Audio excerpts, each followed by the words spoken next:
And before we get started, please consider subscribing and recommending JurisQuest to someone today. Your support enables us to continue providing valuable content on jurisprudence and legal theory. Let's carry on with Hobbes in this episode. Hobbes can be referred to as an intellectual precursor to legal positivism because his primary concern was political order, sovereignty, and the justification of the state, not the development of a comprehensive theory of law. Nevertheless, his ideas about sovereign authority, legal validity, and the source of law strongly influenced later positivist thinkers. He provided a basis for the development of frameworks by Jeremy Bentham and later John Austin through his command theory of law. So if you look at this slide, you have a photo of him, and then we have Hobbes' Leviathan, and we're going to break it down as we continue in the episode. So just a basic overview of what and who he was. He was an English philosopher and most importantly a political theorist and one of the most influential thinkers of the 17th century. And he was born in England during a period of significant political and religious upheaval. And like we've said in previous episodes, it's important to understand the context under which the theorists we discuss developed their theories or their frameworks in order to understand what they were trying or attempting to resolve. So he lived during a period of that significant political and religious upheaval that culminated in the English Civil War. And then he received his education at the University of Oxford, and then later on became a tutor to a very remarkable family, the Cavendish family. So his intellectual interest extended beyond just politics and law, and he delved into issues like history, science, philosophy, because at that time there were emerging scientific methods, and he sought to develop a systematic explanation of human behavior, society, and government based on reason rather than tradition or religious doctrine. So for him, he was seeking, sort of in the context of jurisprudence and legal theory, a society that is well behaved, or government, so to speak, based on reason, rather than what was being offered by natural law theories. And if you look at the photo, we have Leviathan. So this was is like, we could call it his prominent work. And he chose the title of his works as Leviathan to symbolize the immense power and authority of the sovereign state, because central to his theory in relation to legal positivism is the concept of sovereignty. So of course Leviathan comes from the Bible, and particularly the book of Job, where it refers to a gigantic and powerful sea creature that no ordinary person can control. So what was he trying to achieve by this? He sought to convey the idea of a political authority that is so powerful that it can command obedience, it can maintain order, and prevent society from descending into chaos. So if you look at the front piece of Leviathan, the sovereign is depicted as a giant figure, and then he's towering over land, and then they're sort of like countless individuals, citizens. So it also reflects his theory of social contract, so that when he comes up with a sovereign, it's not a natural ruler or divine being, rather an artificial person who's created by the collective agreement of individuals who unite in order to escape the insecurity of the state of nature, which we're going to discuss further. So the immense size of the Leviathan symbolizes the concentration of political power necessary to ensure peace and stability. Yeah, remember, like we mentioned, that During his time, he experienced or was able to live through the English Civil War, and of course, now he's seeking to find a sort of order and government and stability in that context. So, for Hobbes, the title of this work served as a practical philosophical purpose, and basically to reflect that in the state of nature, individuals live in fear, in competition, in conflict, and then to avoid all this, they create a common power capable of enforcing laws and resolving disputes. So the Leviathan represents this common power, and his strength is therefore essential because only a sovereign possessing overwhelming authority can prevent a return to the war of all against all. So the Leviathan had a subtitle. If you look at the photo keenly, you can see matter, form, and power of a commonwealth, ecclesiastical, and civil. So it reveals his intention. He was not writing about just a mythical monster, but a structure and a power of state itself. So basically, the Leviathan for Thomas Hobbes is a metaphor for the sovereign commonwealth, yeah, an artificial political body that is created by human beings in order to secure peace, to maintain order, and to make law possible. And like we said, the reason why he called it is because a Leviathan is to symbolize the immense power of that biblical sea monster, and he used it as a metaphor for the sovereign state. So, and the Leviathan therefore symbolizes the powerful sovereign state that individuals create in order to escape chaos and secure peace, order, and law. So one thing to remember is that this is one of his most influential works, and it's relevant in the context of jurisprudence and legal theory for its contribution towards legal positivism. And although he was more inclined to political theory, we're going to see how then this sovereign, the establishment of the sovereign and the creation of law then affects how he perceived law, and what influence then he's going to have in other thinkers who come after him. So in the Leviathan, basically, he argues that human beings are naturally driven by self-interest and a desire for self-preservation. And without a common authority to regulate behavior, society would exist in a state of nature that is characterized by insecurity, by conflict, by fear, and therefore what the individuals do is that they collectively enter into a social contract. And of course, if you probably have heard of individuals like John Locke and other theories talk about the social contract, but here we're going to focus on his perspective and how it affected legal positivism, because then he says it's this social contract that allows the establishment of a sovereign authority with the power to maintain peace and order. So this is important because later on then we're going to understand how he perceives civil law, yeah? So the civil law sort of has to have an end, yeah? And that is maintenance of peace and order. So the sovereign's authority, individuals who come together and they've decided to establish an authority, that authority is derived from the consent of the governed and exists primarily to secure stability and protect individuals from the chaos of anarchy. So, although he is generally classified as a political philosopher than a legal theorist, his ideas made a significant contribution to the development of legal positivism, because then legal positivism, a running thread, which we mentioned in our beginner's guide, is that the validity of law depends on its source rather than its moral context, and therefore we can see Hobbes anticipating this approach, yeah, by arguing that law derives its binding force from the authority of the sovereign rather than to conformity with moral or religious principles.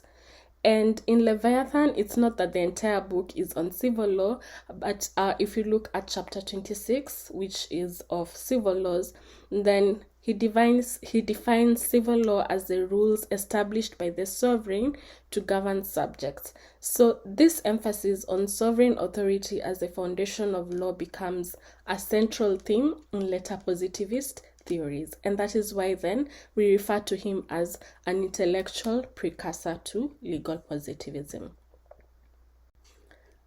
And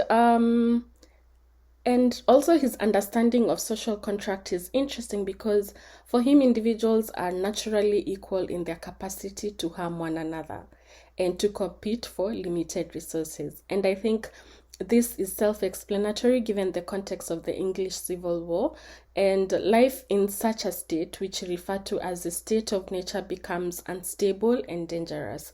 So he referred to this condition as one in which life is solitary, it's poor, it's short, it's just nasty.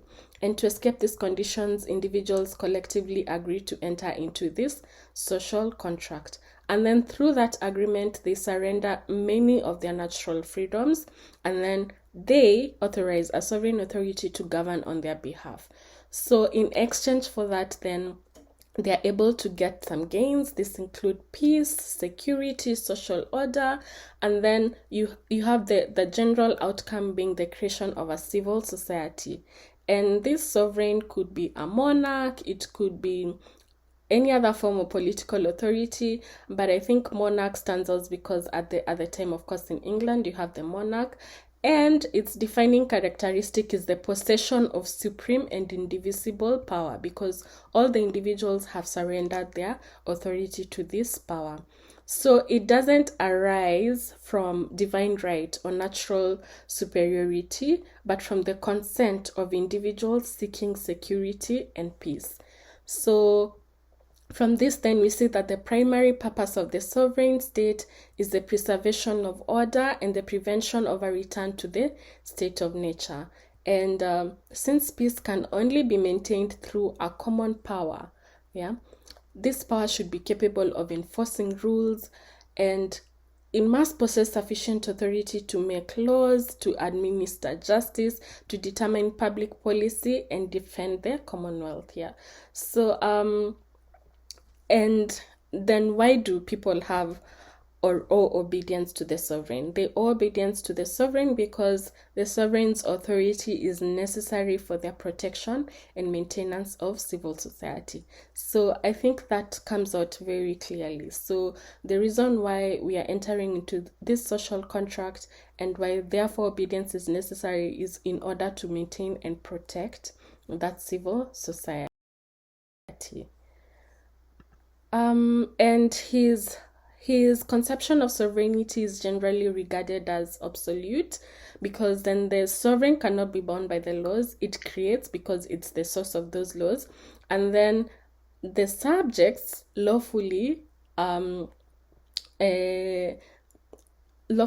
challenge the sovereign's authority merely because they disagree with the decisions. So of course, we can begin to see that there's a problem with this, because then, of course, there are instances where the sovereign will probably make laws that are not agreeable, or a majority of individuals in the society disagree with. And this strongly influences later legal positivism, especially the idea that law derives its validity from authorized political source than moral principles. So the sovereign commands become law because they are issued by recognized authority within the state. But we're going to see that there's criticism also because sometimes Thomas Hobbes is equated to, for example, John Austin's approach, who's a legal positivist who we shall look at later, whose theory is called command theory of law. But he differs, because his context also is different. But then also for him, it wasn't advocating for arbitrary government for its own sake. So the legitimacy of sovereign power is linked to its ability to fulfill the purpose for which it was created. That is the protection of citizens and the preservation of peace. If the sovereign can no longer provide security, then the basis of political obligation may be undermined, because the social contract was formed primarily to ensure self-preservation. And yeah, here it's just to reiterate what civil law then is for Thomas Hobbes in the Leviathan, and it represents a powerful, a unified political authority established through a social contract to secure peace, maintain order, and create a system of law. So civil laws then become rules established by that sovereign to govern subjects towards attaining peace and order. And of course, like we reiterate that he laid the foundation for modern discussions on sovereignty, state authority, social contract, and of course now legal positivism, by emphasizing that authority of law ultimately rests upon the existence of a recognized and effective sovereign power. Then I'd like to try and explain the perspective of Hobbes and the legitimacy of law, so that we're able to see the criticism against equating him to, for example, John Austin's command theory of law, because there's a conventional approach that has been regarded as an intellectual precursor to legal positivism, but then sometimes they just equate his theory to having law being derived,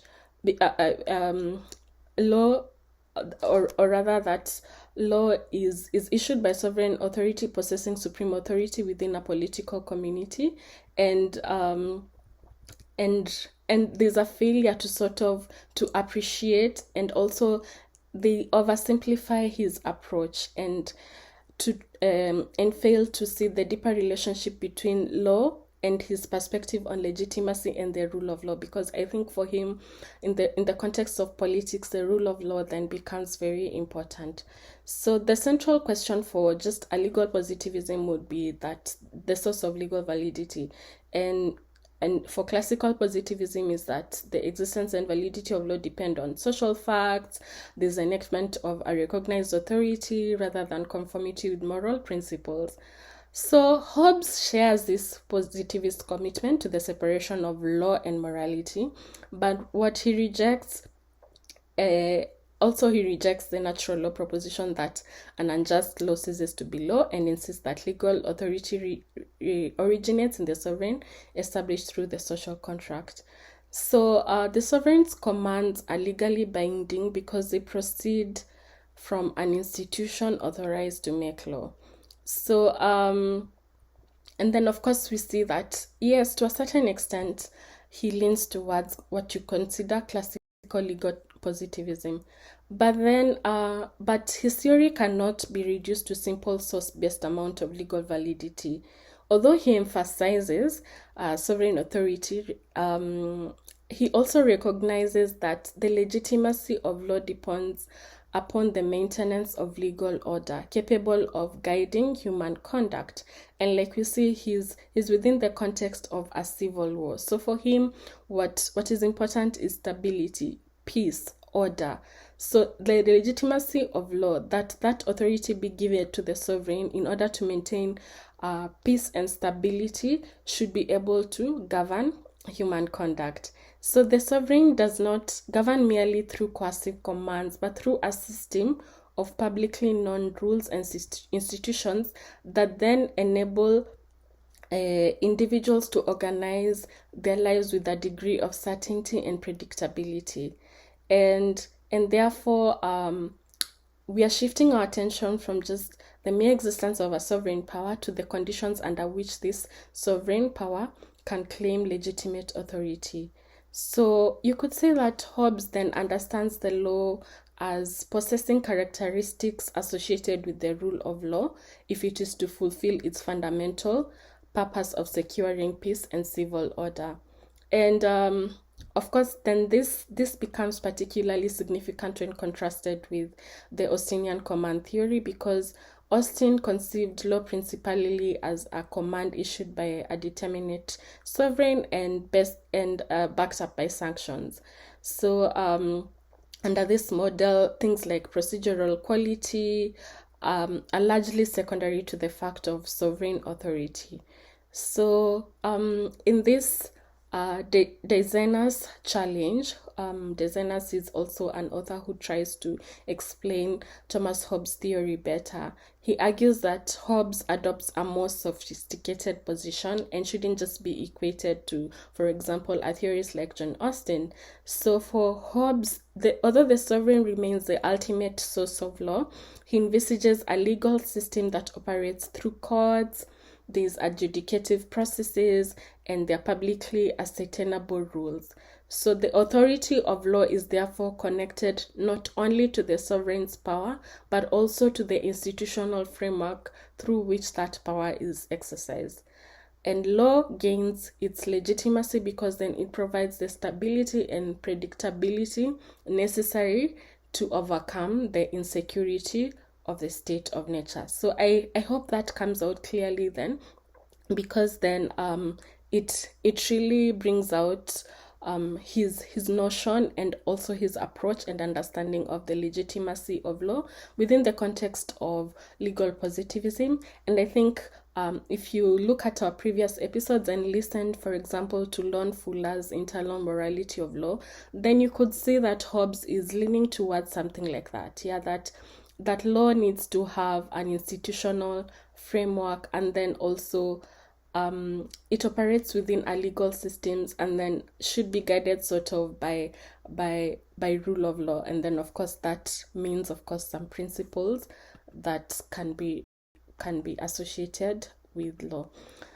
So and of course, modern positivists later on, who we shall look at in the series, like H.L. Hart, have moved beyond that command theory, that classical positivism approach, by recognizing that legal systems consist of complex networks of both primary and secondary rules. Yeah, so of course, for someone like H.L. Hart, we see an appreciation of Hobbes because he anticipates because we see him seeing that Hobbes actually anticipated such a development, yeah, law as an institutional order rather than a collection of isolated commands, yeah.